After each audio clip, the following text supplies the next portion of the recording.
எல்லாருக்கும் வணக்கம். பனங்குழு பனங்கிழங்கு மாவு கூழ் செய்ய போகிறேன். அதை பற்றி பார்க்கலாமா? பனங்கிழங்கு மாவு இது எப்படி செய்யணும்னா, இதை பனங்கிழங்கு பிடுங்கி அவிச்சு காய வச்சு மிஷினில் விட்டு அரைச்சின்னு சல்லாடையில் சலிச்சு இதை கூழ் தொழணும்.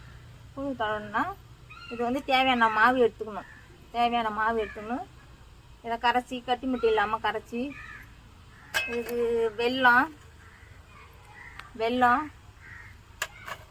தேங்காய் பூ, தேவையான உப்பு, இது ஏலக்காய், வெள்ளத்தில் போட்டு பொடி பண்ணி வச்சுருக்கேன். இப்போ அதை எப்படி செய்கிறேன்னு பாருங்கள்.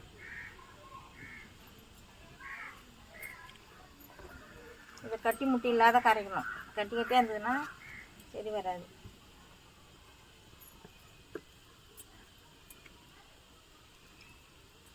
கூழ் காசுக்கு ஒரு மாதிரியாக கட்டி முட்டை.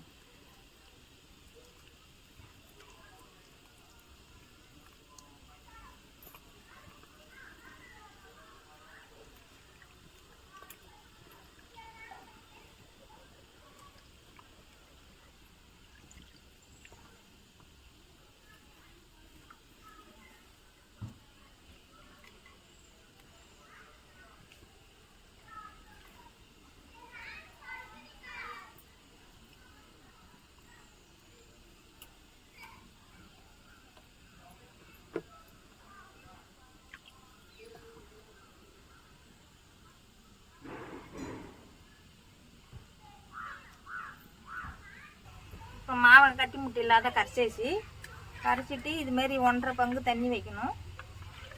இந்த கிண்ணத்தால் 1.5 கிண்ணம் தண்ணி வச்சுட்டு மாவை கட்டி முட்டை இல்லாத கரைச்சிட்டு ஒலையை கொஞ்சோண்டு ஆற்றிட்டு இதை போட்டு போகணும்.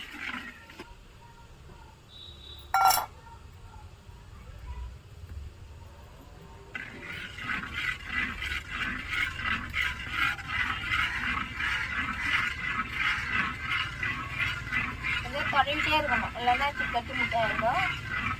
தொடங்கிட்டே இருக்கணும். நல்லா வெந்து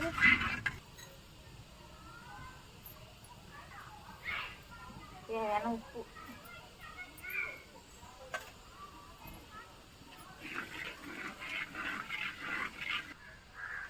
வெல்லம் சேர்க்கணும்.